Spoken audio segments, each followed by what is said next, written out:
Okay, it's going to be a review of No Way Out 2007. This is the last Smackdown brand pay-per-view for a long ass time, not until 2016, and they cut away the brand only pay-per-views, and I was really happy about it at the time. I think for the most part they definitely were a struggle with the Smackdown side the whole way. I mean, nothing was worse than JBL's reign. I think there was a lack of a supporting cast at that time. But yeah, this is the last one. And it's kind of like they cheated here. You had guys from ECW like Lashley, and you also had Shawn Michaels and John Cena in the main event. This is WrestleMania main event versus WrestleMania main event. And it was cool. I think this road to WrestleMania for WrestleMania 23 was great. I think the WrestleMania double main event, the title picture, whatever you want to call it, for 23 I think it's still one of the best ones that they've done. I think the only one that could kind of rival it or exceed it is WrestleMania 20. I think the only thing I would have changed about this show in terms of the marketing and promotion is that the winners of the main event here should have got, the main event of WrestleMania. I mean, ultimately, Cena and Michaels end up winning, and they do get the main event of WrestleMania, but they should have had the stipulation intact here. I think it would have made for a much more... it just would have felt like more was at stake, to put it politely. But hey, man, we're going to go all the way back to February 18th, 2007. This is from LA, Los Angeles, California, Staples Center, 14,000 in attendance. This is the home of WrestleMania 21. And Cena did not get a lot of heat at WrestleMania 21, but he does on this show, so that's interesting. We have a pay-per-view buy rate here of 218,000 buys. I think it's okay. I think, anytime you put a tag match in the main event, you can't expect it to, knock it out of the park in terms of the excitement about getting people to order the show. I wanted to say this about the main event before we get going, though. It felt special. Vince tried to hype this up like it was the biggest match ever. And I think it worked for a lot of reasons, but I think the biggest reason was the brand extension. This is really the first time. I guess they did it at Saturday Night's Main Event in 2006, where you had the Angle triple threat combination with Ray and Orton against Triple H and Cena. So they did it there. So I don't want to say it's too special. But I think the biggest reason this worked is because of the brand extension. I definitely think it did. And I think a lot of it just had to do with who was in the match. You were getting fresh combinations that you hadn't seen wrestle in years or hadn't seen wrestle in just a really long time. So I think that's what made it special. Like when you go back to 2001 before the brand extension, they would do this every single pay-per-view or every single TV before the pay-per-view. Like they will put the, double main event in a tag match, like for Survivor Series 2001 or especially with Vengeance 2001, where you would see Rock and Austin versus Angle and Jericho, to kind of hype up that tournament. So you get the point. I think at this time, because of the brand extension, it felt special, and it's really like the first time Shawn Michaels was ever on SmackDown, if I'm not mistaken. I think he might have done some stuff on SmackDown with Triple H when they were part of DX a little bit later on, but this is like the first time Shawn was on SmackDown. So I mean, there's a lot to say about the main event. I will say this about the show: I think it's really good. I think it's underrated. I didn't feel myself like watching god-awful stuff like No Way Out 2005. I just think it's a much more well-rounded show from start to finish than No Way Out 2005, which, just had some dreadful moments on it. This just felt like I was, watching like much more capable guys, a much more talented roster, believe it or not. But hey, they did cheat here just a little bit. So let's be fair about that, but let's get right to it, man. We have RVD and Shelton Benjamin in the dark match right here, man. I wish this was, I probably would have watched this thing if it was like a DVD extra, but that was actually a dark match. But hey, the first match of the night, we got Chris Benoit, the 2007 version of Benoit, teaming up with the Hardys to take on MVP and Eminem, coming out there with the Red Hot Melina. Awesome match right here. You know, this is the perfect idea for an opener. I want to say this about openers. You know, we've seen some incredible like one-on-one openers that I really love, like Angle versus Ray from SummerSlam, and especially with AEW. I think when AEW does these pay-per-views, sometimes they give away, you know, one of the better matches first, like MJF and Darby, or even MJF and Garcia. I just think sometimes when you do that, though, it's just so difficult to follow, like an opener like that. But this is fun. It's easy to digest, and it's still easy to follow. Like it doesn't feel like that important, but it's just a nice little like warm up match. And I love openers like this. This to me, like this is the ideal opener, and it was good for Benoit too. I mean, this isn't the best version of Benoit. Obviously, this is the worst year of Benoit's life. Which goes without saying, but I think at the time the Hardys like unintentionally like gave him a rub, like with the you know, the family friendly atmosphere, and you know, it just felt like Benoit got more over and over as the match went on, with, you know, every hot tag he got, and you know, the fact that he's celebrating with the Hardys, and you know, both Benoit and the Hardys are doing high flying stuff. Benoit actually does a double German suplex here, but it was good, man. It was just a fun match. MVP showed a lot of improvement here. He got back in JBL's good graces at this time, and you know, Cole even pointed out how you know JBL hated MVP at the time, but you know, JBL even came out and said that he proved that he's worth every penny. You know, Joey Mercury has the mask here. You know, Johnny Nitro just had great chemistry with the Hardys here, and Melina was in her element. So yeah, I think this is a good opener. It actually ends with Benoit making. You know, Joey Mercury tap out. Mercury still has that, you know, that dreadful mask after that Armageddon bump. But yeah, I thought it was fun. Like you could just tell, like the Hardys, you know, really, yeah, like they would always guarantee like these family friendly reactions where you just have the whole arena just going crazy, and it was good stuff there. Really, the only time I remember, you know, Benoit doing anything with the Hardys, and I don't think he ever wrestled Jeff one-on-one. I know he wrestled Matt a lot of different times in 2003, but yeah, good stuff there. It kind of set the tone for, you know, Benoit and MVP going into WrestleMania. All right, next up we have a Cruiserweight Open for the WWE Cruiserweight Championship. This is more of a gauntlet match than the previous one from 2005. So at the time, the champion is still, you know, Gregory Helms. So Helms had been champion, I think, since Royal Rumble 2006. And he finally loses the belt here in a gauntlet match in very underwhelming fashion. I think anytime you have a champion that's been champion over a year, you want to, you know, get the maximum value out of it. You know, if Samoa Joe is champion for a year and a half, you want to make sure it's one-on-one, it's well promoted, it's well marketed, and when Austin Aries beats him, it's going to get an incredible reaction, like Aries just took something from Joe's soul. And that's exactly what it felt like back at Final Battle 2004. This would be the opposite of that. This just felt like nothing. I mean, this was almost as underwhelming as Funaki losing the championship belt at No Way Out 2005, the Cruiserweight Championship. It's a shame. Helms looked extremely frustrated after he lost the belt here. But, you know, I had to watch this back because the initial reaction, I thought it wasn't good. But, you know, it's not like Helms didn't beat anybody here. He eliminated a couple guys. So let me just go through this thing. It actually was not that bad. You get to see Jamie Noble and Jimmy Wang, you know, hook it up again. It starts out with Daivari and Scotty Tuhati. Then Funaki's in there for a cup of coffee.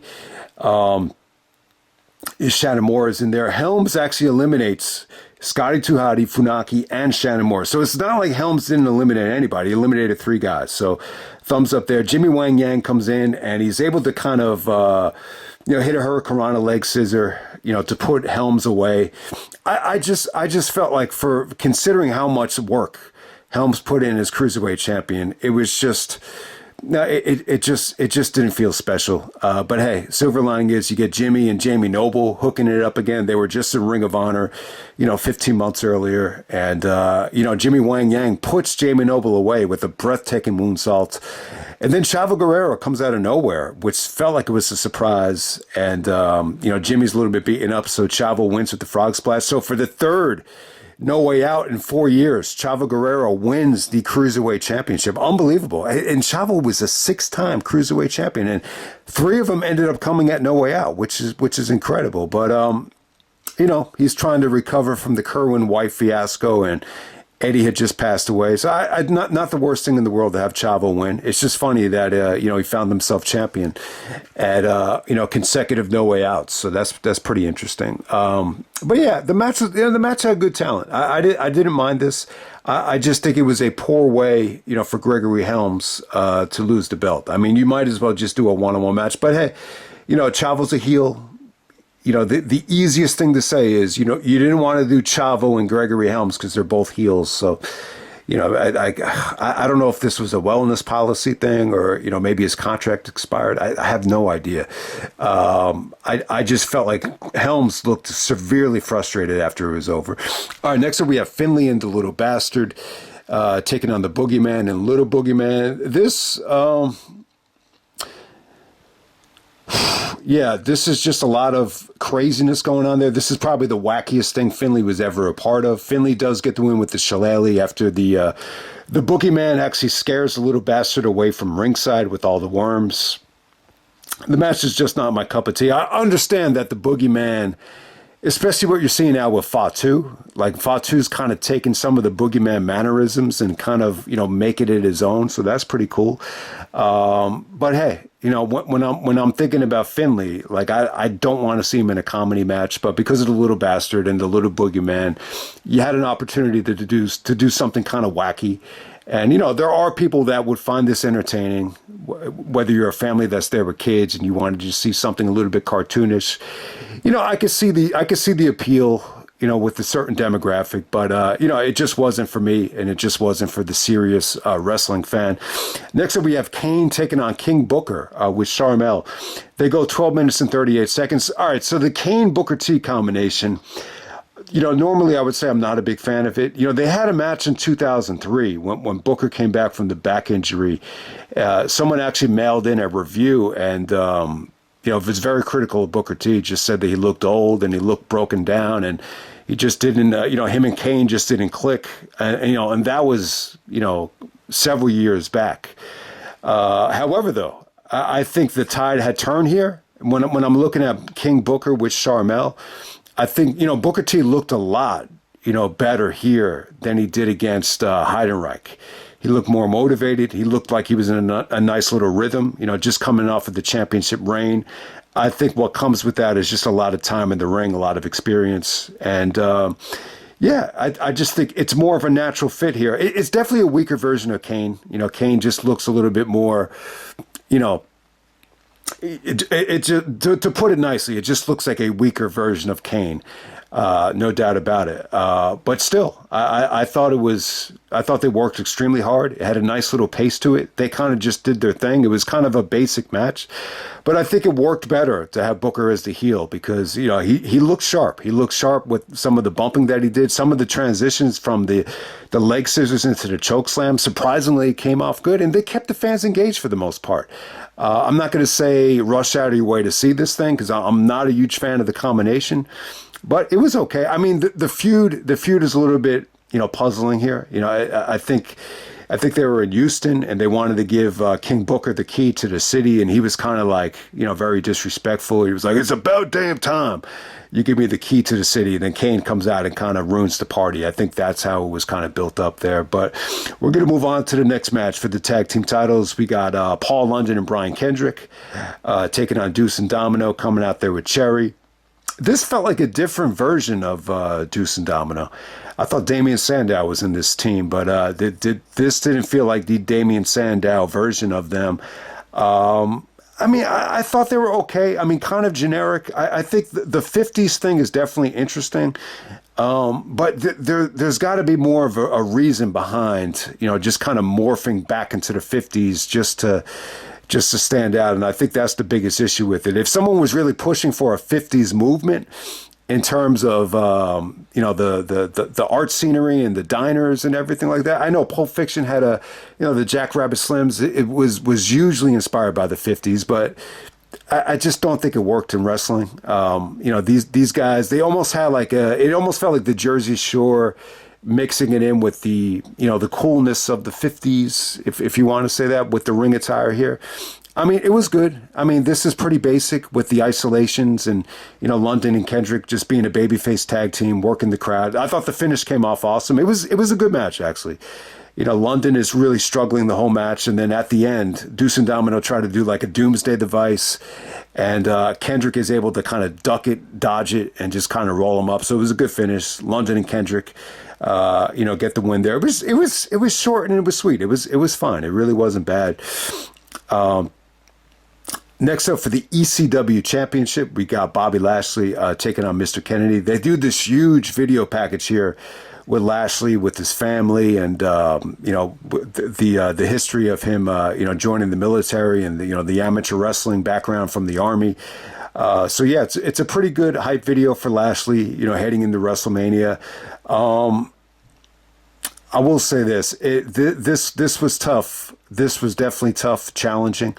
But I thought they got the job done, though. I actually thought it was good. The fans definitely turned on Lashley here. It wasn't overwhelming, but because, the crowd was kind of dead, I think they were in a tough spot. That whatever boos Lashley got, it was, even though it was coming from two guys, it was just transparent, on the live mic. So that's one thing I'll say about it. And I just thought it was a little bit too long, to go in this spot. But with that being said, I thought Kennedy stole the show here in terms of, getting him ready to win the WrestleMania, Money in the Bank. I think this was a test for both guys to see if Lashley can hang in the Millionaires match with Trump, and it was definitely a test to see if they were confident that they were going to go with Kennedy at WrestleMania, and I think he passed the test. His promo really reminded me of Kevin Owens. Like, when you watch this Kennedy promo with Krista Marshall, he's actually talking shit about the LA fans and them being phonies and fake, and then Lashley kind of, interrupts it and beats them down. It really reminded me of Kevin Owens, just the demeanor of it. So if anyone watches this Kennedy promo, just think about Kevin Owens and see if you agree with me, because, Owens must have been a huge Kennedy fan. And it's funny, at the time, when you go back to February 2007, this was Kevin's first big break in Ring of Honor. I think they had the first match with the Briscoes, and they stole the show. And then I think Gabe decided to, keep bringing Kevin Steen and Sami Zayn back. So yeah. But at the time, he must have, had his eye on Mr. Kennedy, because you could see a lot of influence in the Kennedy promos with especially the way Kevin's been cutting promos recently on Cody. They're just very similar. But the match was definitely a challenge. It was definitely a chore. I think Kennedy did a good job, though. He worked a very slow paced style, but it was smart and it was vicious. I think Kennedy is just really good, underrated in terms of using his feet. He's really good with his feet. Educated feet like RVD, and some of those ole ole kicks, from Kennedy were pretty vicious. But Lashley struggled here, and I just think it was the ECW thing. I think a lot of people just saw this as Vince just kind of running with this as an excuse, to kind of brand his own champion, or to brand ECW as just another third WWE brand. It's as simple as that. And secretly, I really believe that Vince hoped that ECW would just, I think he was looking for an excuse to kind of pull the trigger on it in terms of RVD and the ECW originals. And I think this is what he wanted. He wanted to open the door for a third brand and open the door up eventually to get, 2 hours of ECW as a third brand. I think that was always the goal. I don't think the goal was to satisfy, the hardcore ECW fans at all. And that's what you got here. I mean, Lashley definitely struggled. It wasn't a bad match. I think they both busted their asses. Like I was saying, guys, I just think they were in a tough spot. JBL was a little bit baffled that this match was for the ECW title because he didn't want to lose Kennedy to ECW. So you get the point. But I think both guys passed the test, though. I think both guys were, monumental parts of WrestleMania 23. And I think both guys, did a good job, on that show. All right, next up, there's a Diva Talent Invitational thing. Ashley Massaro actually wins this thing. You had Jillian Hall come out there and perform her song. You had the Extreme Expose Girls, which was extremely hot. Kelly, Layla, and Brooke Adams. This is where, the VKM and TNA, Jesse James and Billy Gunn said that, I think it was Jesse James, he said, he basically insinuated to Christy Hemme that WWE had become a strip club, and that's exactly what this felt like. But Jillian sang her song, which got a lot of heat. It wasn't bad, though. I think it was cool. But Ashley Massaro comes out and promoting the new Playboy, and she basically comes out naked, with very similar to what Sable did at Fully Loaded, where she had the the handprints on her tits. So you get to see Ashley, probably the biggest moment of Ashley Massaro's career. It's tough to talk about it now after everything that went down, but I just want to move on to the main event. We got John Cena and Shawn Michaels representing Raw to take on Batista and Undertaker representing SmackDown. So yeah, definitely, I think it would have been cool if whoever wins this match gets to go on last at WrestleMania. But that might have been deflating to the egos, because you'd have Batista walking around knowing that he's not going to main event WrestleMania for like a whole month. So that might have created like a toxic situation when you think about it. But Cena and Michaels. All right, yeah. Let me talk about Batista first. All right, so Taker wins the Royal Rumble. He eliminates Shawn. One of the best Royal Rumble endings ever. Which is well documented. So Taker actually has to pick, who's he going to face for the championship at WrestleMania. They actually have Bobby Lashley out there too with the ECW belt. And Cena's out there, and eventually Taker actually picks Batista and he chokeslams Batista. So Batista eventually gets his payback here. That's kind of like the big story of the match, but it's not a heel turn though. It's definitely not a heel turn. I don't think I mentioned this yet. I might have mentioned it at the beginning of it, but I didn't get to see this live. But when I read about the show, when I read about the reports of the show, I was assuming that Batista had turned heel. But hey, I mean, it's a stupid thing to assume, because when Taker chokeslammed Batista, is that a heel turn? He's just trying to send him a message. So. Batista definitely could have benefited from a heel turn sooner, I think, but this wasn't the time to do it. I actually like the fact that it's, babyface teams here. It's babyfaces versus babyfaces. We've really never seen anything like it. It's a pretty cool matchup. But yeah, on the Cena Michaels side of it, Michaels, stated, that, because, Taker picked Batista, that leaves John Cena's WWE Championship wide open, so he wants to go for the belt. So they do a triple threat with Randy Orton and Edge. I'm sure most of you guys remember that. So Shawn Michaels actually wins the triple threat to challenge Cena at WrestleMania. But at this time, Cena and Michaels are pretty much getting along well. There's really no dissension. They seem to get along really well. They're tag team champions. Cena actually said that they won the tag team championships by accident. Believe it or not, which is not which is not something you should get too comfortable saying. Like, oh, it happened by accident. With this No Way Out, 2007, WrestleMania main event versus WrestleMania main event. It's a good match. It's nowhere near that Survivor Series 2011 main event with Cena and Rock and Miz. That is like house show quality. This is pay-per-view quality. I thought it delivered. I would definitely say this is one of the best, I think star-studded tag matches that we've ever gotten in WWE. I mean, is it as good as, Triple H and Austin versus Benoit and Jericho from Raw? I'm not going to say it's that good. It's not that exciting, but it's close though. I think it's unique. It's special. I think what really makes this match special is, because of the brand extension, you hadn't seen Shawn and Undertaker, touch. I mean, you saw them touch at the Rumble, but you get to see them touch here. They had incredible chemistry. This and the other thing is, this is Shawn Michaels really getting into like WrestleMania rhythm. Like Nas always says, Escobar season has begun.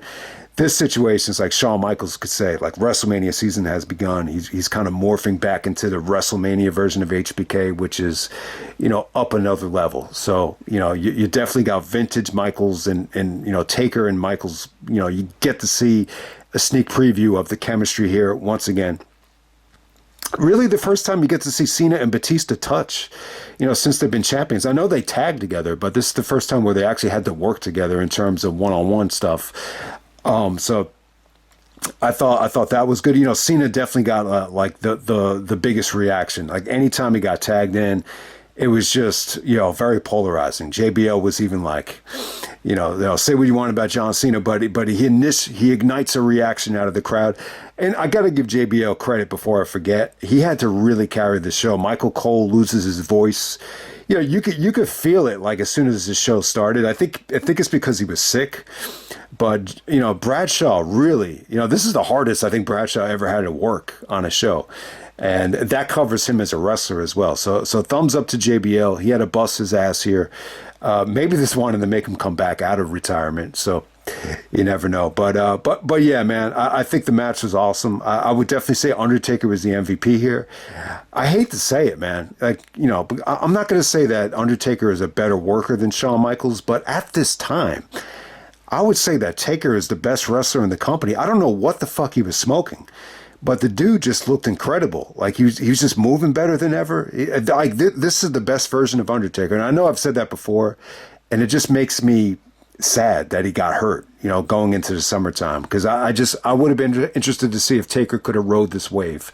I know he was still good when he returned in late 2007, but I don't know if he ever recaptured this type of rhythm. Like I would even say like he was moving faster than everybody in this ring. Batista was definitely the weak link, but he still looked good though. I think Batista was fine here.